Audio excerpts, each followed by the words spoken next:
Hello students, ચાલો તો આપણે કાલે વાત કરી કે અમેન્ડમેન્ટ જે છે એ કયા કયા પ્રકારના અમેન્ડમેન્ટ જે છે એ બહુ ઇમ્પોર્ટન્ટ હતા. તો એમાં 42nd, 43rd, 44th, 73rd અને 74th એ જે છે એ સૌથી મોટા અમેન્ડમેન્ટ હતા, બરાબર. અને મેં તમને કાલે કીધેલું કે આપણે 104 જે અમેન્ડમેન્ટ છે, બરાબર છે, એ બધા અમેન્ડમેન્ટ આપણે જોઈશું કે એની અંદર શું વધારો કરવામાં આવ્યો, શું સુધારો કરવામાં આવ્યો અને શું વધારો કરવામાં આવ્યો, બરાબર છે. તો એઝ પર જાન્યુઆરી 2020 104 અમેન્ડમેન્ટ થયા છે ઇન્ડિયન કોન્સ્ટિટ્યુશનની અંદર, બરાબર છે. બુકની અંદર છે ને તમને 103 મળશે, પણ યાદ રાખજો 104 અમેન્ડમેન્ટ થયા છે, બરાબર. તમે ગૂગલ પર બી શોધી શકો છો. આ જો હું ગૂગલ પરથી જ ભણાવું છું, વિકીપીડિયામાંથી, બરાબર છે.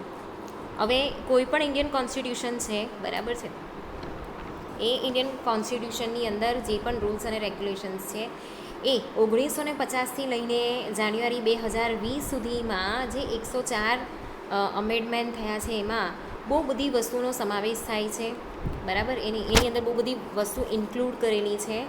હવે જે અમેન્ડમેન્ટ છે એ અમેન્ડમેન્ટના 3 ટાઈપ્સ છે. ધેર આર 3 ટાઈપ્સ ઓફ અમેન્ડમેન્ટ્સ, બરાબર છે, ખાસ કરીને ઇન્ડિયન કોન્સ્ટિટ્યુશનની અંદર, બરાબર છે.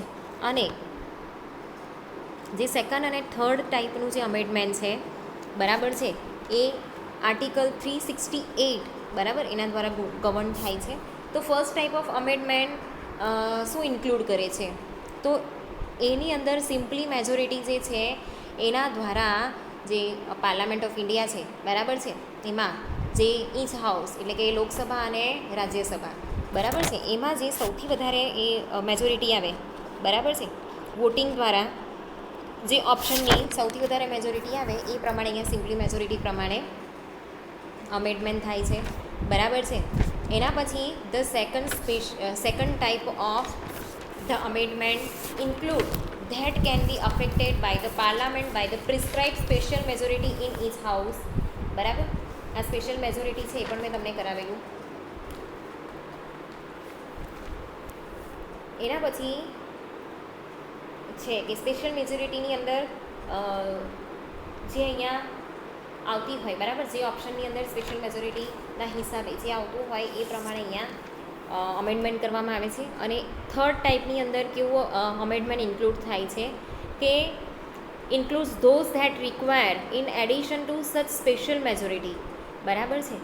હવે કેવું છે કે એને અમેન્ડ કરવું જરૂરી બની ગયું છે એવું.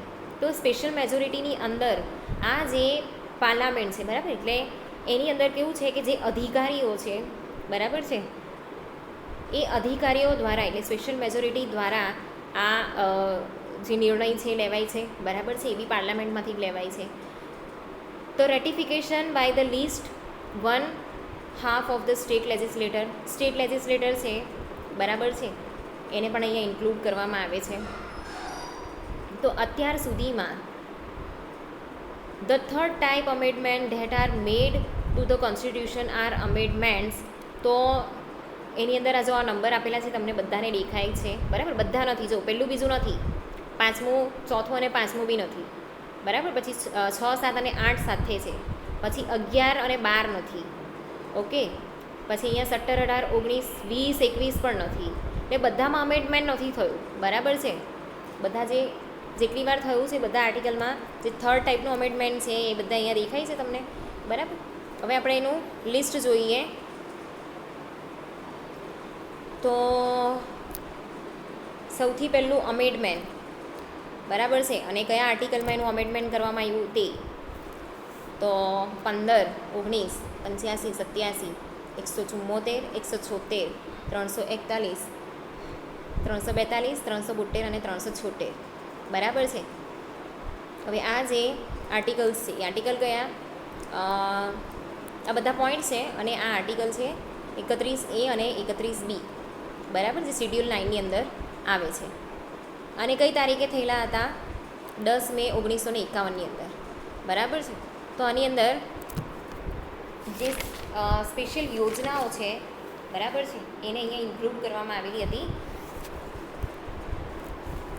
તો એડેડ સ્પેશિયલ પ્રોવિઝન્સ એટલે જોગવાઈઓ, બરાબર છે. તો added special provisions for advancement of any social and educationally backward class or for the schedule caste or schedule tribe.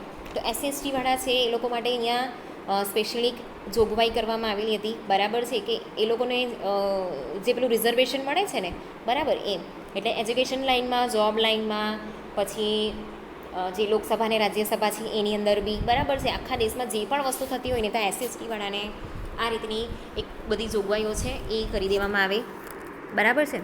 એના પછી છે to fully secure the constitutional validity of zamindar abolition. પહેલાં જમીનદારવાળી જે સિસ્ટમ ચાલતી હતી, બરાબર છે, તો આપણે પૈસા ઉછીના લઈએ ને પછી એ લોકો શું કરે, ગરીબ લોકોનું શોષણ કરે ને એ લોકોની જમીન પડાવી લે, બરાબર છે. તો એ ટાઈપની જે વ્યાજખોરી એ લોકો કરતા હતા એનું અહીંયા ટોટલ જે જમીનદારી અબોલિશન લો છે એ લાવવામાં આવેલો, બરાબર છે, અને પછી એને નાબૂદી કરવા પણ આવેલી. And to replace reasonable restriction on freedom of speech, બરાબર છે, જે ફ્રીડમ ઓફ સ્પીચ મળેલી એમાં કેટલાક રિસ્ટ્રિક્શન આવ્યા. એ આપણે જો રિસ્ટ્રિક્શન એટલે અહીંયા એવું નથી કે આપણે બોલી નહીં શકીએ, બરાબર છે, પણ આપણે આપણા દેશ માટે ખરાબ નહીં બોલીએ એ ટાઈપની જે રિસ્ટ્રિક્શન છે એ. A new constitutional device called schedule 9 produce to protect against the law and are contrary to the constitutionally guaranteed fundamental rights, બરાબર છે. તો આ જે શેડ્યુલ 9 હતું, બરાબર છે, અહીંયા ઇન્ટ્રોડ્યુસ થયું, રાઈટ, બાય ધીસ અમેન્ડમેન્ટ, બરાબર છે. તો આ જે કોન્સ્ટિટ્યુશનલ ડિવાઇસ છે જે શેડ્યુલ 9 તરીકે અહીંયા ઇન્ટ્રોડ્યુસ કરવામાં આવી એની અંદર શું છે, તો protect against law that are contrary to the constitutionally guaranteed fundamental rights, બરાબર છે. જ્યારે તમને ફંડામેન્ટલ રાઇટ્સ નહીં મળતા હોય, બરાબર છે, તો તમને જે લોસ છે એના અગેન્સ્ટમાં શું મળે છે, પ્રોટેક્શન પણ મળે છે. This law encroach upon property rights, freedom of speech and equality before law. તો આની અંદર કઈ કઈ વસ્તુઓ ઇન્ક્લુડ થયેલી છે, એન્ક્રોચ એટલે ઇન્ક્લુડ થવી, બરાબર. તો એની અંદર છે કે this law encroach upon property rights જે છે, બરાબર, એ અહીંયા બનાવવામાં આવ્યા. પછી ફ્રીડમ ઓફ સ્પીચ છે એને વધારો કરવામાં આવ્યું. અને જે ઇક્વાલિટી છે, બરાબર છે, એ લોની અંદર બધા માટે સરખી રહે એ વસ્તુ અહીંયા લાવવામાં આવ્યું. એના પછી સેકન્ડ અમેન્ડમેન્ટ જે છે એ છે remove the upper population limitation for parliament consistency by amending article 81 એનો પોઈન્ટ 1B, બરાબર છે, મે 1953માં. તો જે પાર્લામેન્ટની અંદરના જે મેમ્બર છે ને, બરાબર છે, એનું જે અપર પોપ્યુલેશન છે એટલે કે અપર લેવલના જે મેમ્બરની જે લિમિટ હતી ને, બરાબર છે, એ રિમૂવ કરી દેવામાં આવી. એના પછી છે, અને આ સમયે પ્રેસિડન્ટ હતા આપણા રાજેન્દ્ર પ્રસાદ, ઓકે, અને આપણા પ્રાઇમ મિનિસ્ટર હશે જવાહરલાલ નહેરુ આ ટાઈમ પર, પહેલાં એ લોકો બનેલા, બરાબર છે. એના પછી થર્ડ અમેન્ડમેન્ટ છે, તો અમેન્ડ શેડ્યુલ 7ને 22 ફેબ્રુઆરી 1955માં જે છે અમેન્ડ કરવામાં આવેલું, બરાબર, જેની અંદર છે re-enacted entry 33 of the concurrent list in the 7th schedule with relation to include trade and commerce in and the production, supply and the distribution of 4 classes of essential commodities, બરાબર. હવે છે ને કોન્કરન્ટ લિસ્ટ તમને બધાને બહુ સારી રીતે ખબર છે, બરાબર. જે સ્ટેટ છે એને 3 ભાગમાં ડિવાઈડ કરવામાં આવેલા. યુનિયન એટલે કે સંઘ, જે યુનિયન ટેરિટરી આપણે ગણીએ છીએ એ, બરાબર. પછી રાજ્યો અને કોન્કરન્ટ લિસ્ટ જેની અંદર બંનેનો હક હોય એવું, બરાબર. તો એ 7th શેડ્યુલની અંદર અહીંયા ઇન્ક્લુડ કરવામાં આવ્યું. કેમ ઇન્ક્લુડ કરવામાં આવ્યું કે જે ટ્રેડિંગ છે ને, ટ્રેડિંગ અને કોમર્સ જે છે એ બિઝનેસ રિલેટેડ જે બધી વસ્તુ વધારવાની હતી ને, તો એની અંદર પ્રોડક્શનને રિલેટેડ જે અલગ અલગ લોસ છે એ આવ્યા. Supply distribution of 4 classes of essential commodities, બરાબર છે, લાઇક ફૂડ સ્ટફ છે, એડિબલ ઓઇલ છે, એના સીડ્સ, પછી કેટલ ફોડર ઘાસચારો, બરાબર, જે ગાય ભેંસને ચરાવે ને, ગાય ભેંસ બકરાને કેટલ કહેવાય, તો એનું ફોડર એટલે ઘાસચારો, including oil cakes and other concentrates, raw cotton, whether ginned or unginned. Ginned એટલે જે કપાસ ઉગે છે, બરાબર છે, એને જે ચોખ્ખો કરવામાં આવે અને પછી જે રૂ બનાવવામાં આવે એને ગીંડ કહેવાય, બરાબર છે. તો રો કોટન વેધર ગીંડ ઓર અનગીંડ, બરાબર છે. કોટનના સીડ અને રો જ્યુટ, જ્યુટ જે એટલે ગુણસા જેવું કાપડ આવે ને એને જ્યુટ કહેવાય, બરાબર. એ ટાઈમ પર બહુ ફેમસ હતું આ કોટન અને જ્યુટ, અને મોંઘું પણ બહુ આવતું હતું. ઓકે, તો આ પ્રકારની જે વસ્તુ છે એ અહીંયા ઇન્ક્લુડ કરવામાં આવી, બરાબર છે. કઈ કઈ વસ્તુ ઇન્ક્લુડ થઈ આ 4 કેટેગરીની અંદર? તો ફૂડ સ્ટફ હતું એ, બીજી વસ્તુ જે એડિબલ ઓઇલ છે એ અને એના સીડ્સ, બરાબર. એના પછી છે કે કેટલ ફોડર, બરાબર છે, એટલે જે ઘાસચારો છે એ, અને ચોથાની અંદર જે ઓઇલને રિલેટેડ જે વસ્તુ આવે છે એ, અને જે આ કેટલ ફોડર છે ને એની અંદર જ પેલું કોટન અને જ્યુટ પણ આવશે. એના પછી છે 4th અમેન્ડમેન્ટ. એની અંદર કયું આર્ટિકલ એમેડ થયેલું છે? તો 31, 35, બરાબર. બેન્ડ 305 અમેડ શિડ્યુલ 9. શિડ્યુલ 9ની અંદર જે 31 અને 35મું, બરાબર, એમાં 305 નંબરનો જે પોઈન્ટ છે અહીંયા સુધારો વધારો કરવામાં આવેલો હતો. એની અંદર શું છે? તો restriction on property rights and inclusion of related bills in schedule 9 of the constitution. આ પ્રોપર્ટીનો રાઇટ છે ને બધાને એક સરખો મળે, બરાબર છે, એ ટાઈપનું. એટલે પહેલાંના જમાનામાં કેવું હતું કે છોકરીઓને હક નહીં આપવામાં આવતો, બરાબર છે, કે મોટા ભાઈને વધારે આપે, નાના ભાઈને ઓછું આપે, સમથિંગ લાઈક એવું બધું. તો બધાનો આ જે રાઇટ્સ છે એની અંદર રિસ્ટ્રિક્શન લાવી દેવામાં આવ્યા, બરાબર છે. તો 27 એપ્રિલ 1955 આ અમેન્ડમેન્ટ થયેલું. એના પછી 5th અમેન્ડમેન્ટ, જો આ પ્રેસિડેન્ટનું નામ આવ્યું રાજેન્દ્ર પ્રસાદ. 5th અમેન્ડમેન્ટ એ થયેલું આર્ટિકલ 3ની અંદર 24 ડિસેમ્બર 1955ની અંદર. એની અંદર જે પ્રેસિડેન્ટનો પાવર છે, બરાબર છે, એને અહીંયા એની જે લિમિટેશન્સ છે, બરાબર, સ્ટેટ લેજિસ્લેટરની જે લિમિટેશન્સ અહીંયા આપવામાં આવી, ટાઈમ લિમિટેશન્સ જે આપવામાં આવેલી છે એને અહીંયા સૂચિત કરે છે, બરાબર છે. તો empower the president to prescribe a time limit for a state legislature to convey its view on proposed central law relating to the formation of new state and alteration of area boundaries or names of existing states, બરાબર છે. તો એની અંદર કઈ વસ્તુ લાવવામાં આવેલી કે જે સ્ટેટ લેજિસ્લેટર્સ છે, બરાબર છે, એની અંદર જે એ લોકોએ પ્રપોઝ સેન્ટ્રલ લો છે, બરાબર છે, એને રિલેટ કરીને અહીંયા જો તમારે નવા સ્ટેટનું બંધારણ કરવું હોય, બરાબર છે, કે તમારા એરિયાને અલ્ટરેશન કરવા હોય, પછી બાઉન્ડ્રી વધારવી હોય, કે એક્ઝિસ્ટિંગ સ્ટેટ છે એનું નામ ચેન્જ કરવું હોય, એને રિલેટેડ અહીંયા છૂટછાટ આપવામાં આવેલી. Also permitted the president to extend the prescribed limit and prohibited any such bill from being introduced in parliament until after the expiry of the prescribed and unextended period, બરાબર છે. હવે પ્રેસિડન્ટને બીજું અહીંયા શું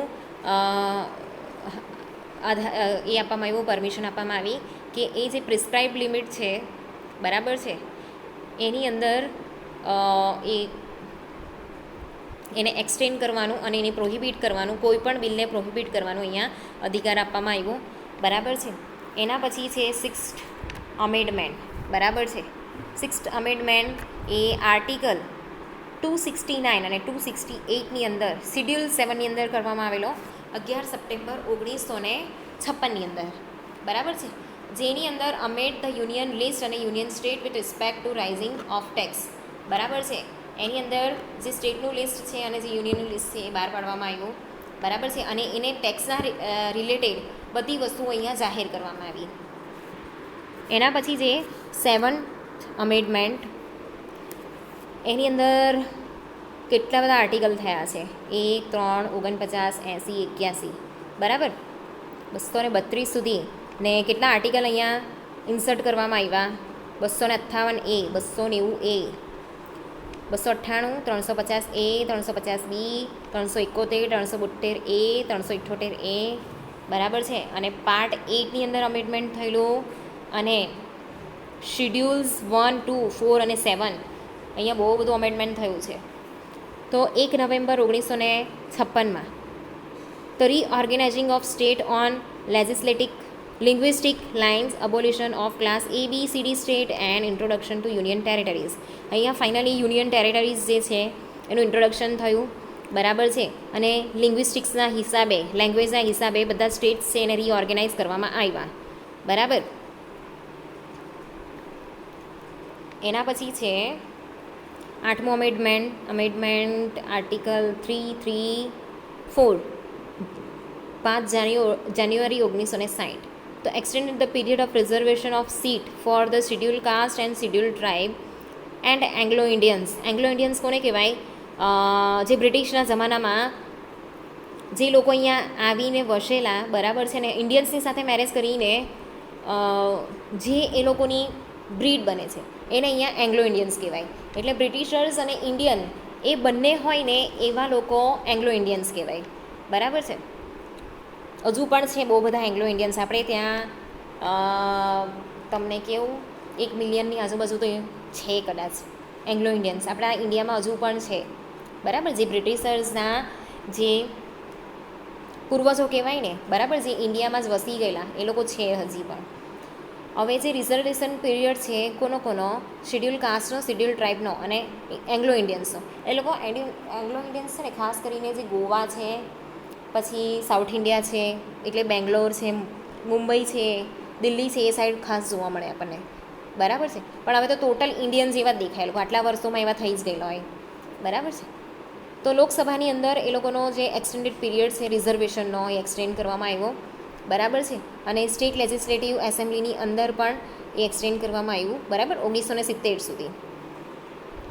એના પછી 9મું અમેન્ડમેન્ટ જે છે એની અંદર minor adjustment to territory of Indian union consequent to agreement with Pakistan for settlement of disputes by demarcation of border villages. બરાબર છે. તો અહીંયા જે ઇન્ડિયન યુનિયન છે, okay, territory of Indian union, એની અંદર જે પાકિસ્તાનની સાથે હવે સરહદ નક્કી કરવાની હતી. બરાબર છે. બોર્ડર પરના જે ગામ હતા એમાં એ લોકોએ શું કર્યું છે? કોમ્પ્રોમાઇઝ કર્યું. 10મું છે અમેડ આર્ટિકલ 240 અને અમેડ શિડ્યુલ 1 11 ઓગસ્ટ 1961ની અંદર. તો ઇનકોર્પોરેશન of Dadra and Nagar Haveli as a union territory consequent to acquisition from Portugal. બરાબર છે. દાદરા નગર હવેલી જે છે એને અહીંયા એઝ અ યુનિયન ટેરિટરી અહીંયા જાહેર કરવામાં આવી. ઓકે. હવે આગળના જે અમેન્ડમેન્ટ છે આપણે આવતા લેક્ચરમાં જોઈશું.